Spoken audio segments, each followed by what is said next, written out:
You ask Tiger to solve. This deals with linear equations with one unknown. The final result is x equals 2. Let's solve it step by step. Simplify the expression. Expand the parentheses. Multiply the coefficients. Simplify the arithmetic. Group all constants on the right side of the equation. Subtract 8 from both sides.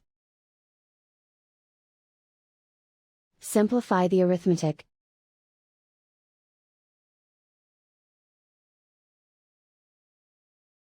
Isolate the x. Divide both sides by 20. Simplify the fraction.